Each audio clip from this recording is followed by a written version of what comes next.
Si creciste durante los años 60 o 70, seguramente recuerdas hábitos cotidianos que hoy nos parecerían sacados de otro planeta.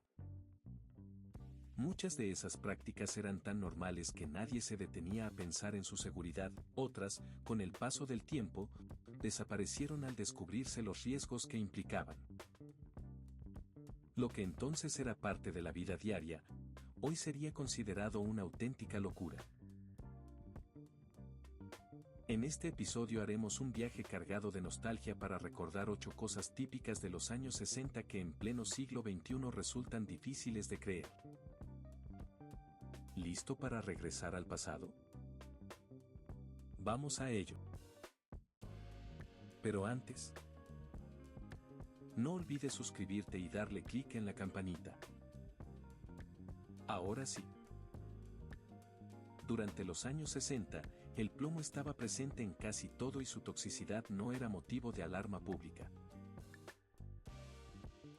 Se utilizaba ampliamente en pinturas, sobre todo en colores intensos que decoraban columpios, juegos infantiles, cunas y juguetes. Paradójicamente, los objetos más brillantes y atractivos para los niños eran los que contenían mayor cantidad de plomo. Los pequeños, guiados por su curiosidad natural, mordían o lamían estas superficies e ingerían pequeñas dosis sin que nadie lo notara. Con el tiempo, este metal pesado provocaba daños neurológicos, retrasos en el desarrollo y graves problemas de salud. Lo más inquietante es que incluso utensilios de cocina y vajillas estaban recubiertos con pinturas a base de plomo, exponiendo a toda la familia. Una imagen muy común de la época eran los parques infantiles llenos de columpios, toboganes y barras pintados con colores vivos que, al desgastarse, liberaban partículas peligrosas. Aunque hoy esta práctica está prohibida casi en todo el mundo, esos parques, tan animados como riesgosos, siguen despertando nostalgia en quienes los conocieron. Hoy resulta imposible imaginar un automóvil sin cinturones de seguridad, airbags o sistemas inteligentes de asistencia, pero en los años 60 viajar en coche era una experiencia muy distinta y, en muchos casos, bastante peligrosa. La mayoría de los autos no contaban con cinturones obligatorios y, aunque algunos los incluían, se consideraban opcionales. Era común ver a niños jugando sueltos en el asiento trasero o incluso de pie entre los asientos delanteros durante largos viajes. Los airbags no existían, los frenos eran rudimentarios y las distancias de frenado mucho mayores. Además, los materiales de los vehículos eran rígidos y poco absorbentes, lo que incrementaba la gravedad de las lesiones en caso de accidente. Un detalle entrañable de esos viajes era que las familias llevaban termos de café y comida casera, haciendo paradas improvisadas en gasolineras o a la orilla del camino. Aunque hoy sabemos que todo esto ocurría con muy poca conciencia de seguridad, esos trayectos se recuerdan con cariño porque representaban momentos de convivencia familiar, aunque fueran bastante temerarios.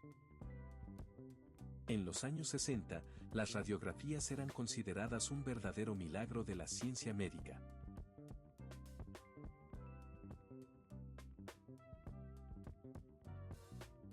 Si un niño tenía un golpe, fiebre o tos persistente, era habitual que los padres solicitaran una radiografía por si acaso.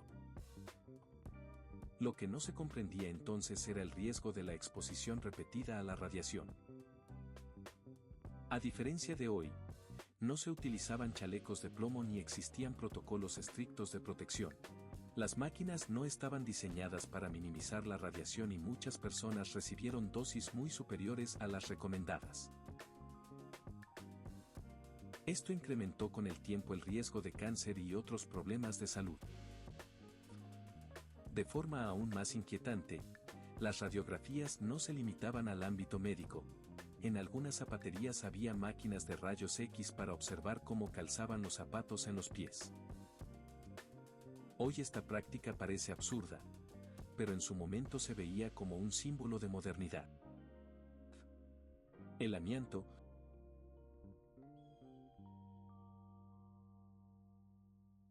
también conocido como asbesto, fue uno de los materiales más utilizados en la construcción durante los años 60. Económico y resistente al fuego, parecía un avance extraordinario y se encontraba en techos, paredes e incluso en algunos vehículos.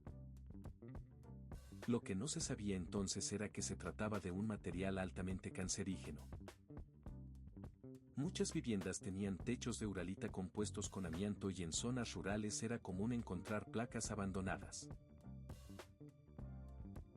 Los niños, completamente ajenos al peligro, jugaban rompiéndolas o utilizándolas como parte de sus juegos, liberando fibras microscópicas que podían permanecer en los pulmones durante años y provocar enfermedades graves como la asbestosis o el mesotelioma. Durante décadas, estas placas formaron parte del paisaje urbano y rural sin que nadie sospechara el daño que causaban.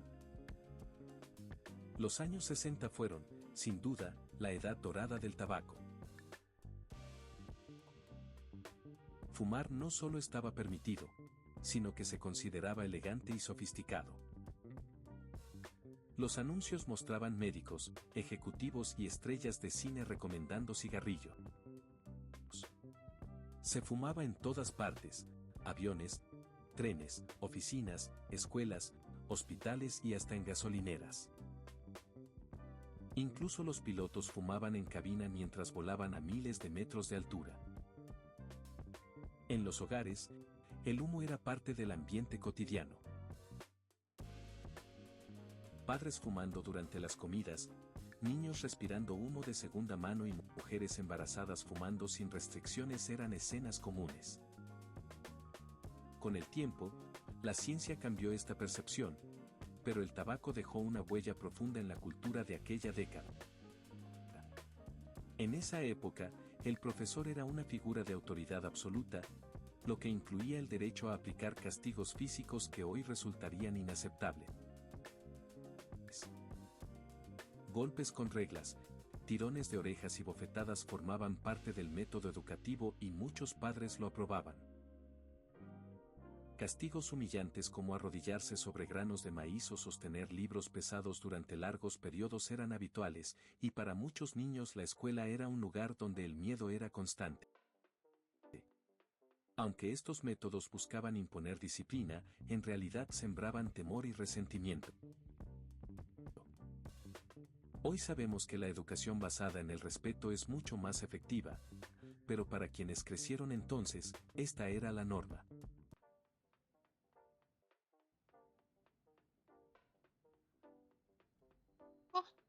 La calle era el verdadero parque de diversiones. Sin pantallas ni videojuegos, los niños pasaban horas jugando al aire libre sin supervisión, saltando la cuerda,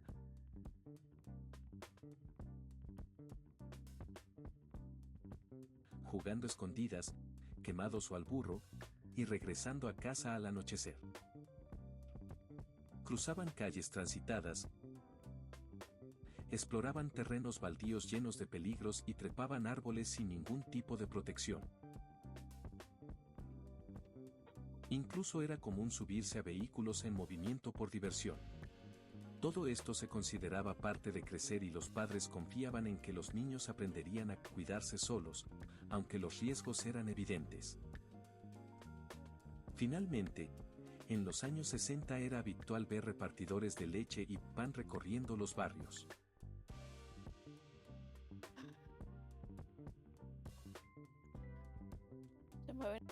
La leche se entregaba en botellas de vidrio reutilizables directamente en la puerta de las casas y, lo más sorprendente, muchas veces no estaba pasteurizada, lo que aumentaba el riesgo de enfermedades. Aún así, este sistema fortalecía la vida comunitaria, ya que el repartidor era una figura cercana con la que se conversaba a diario.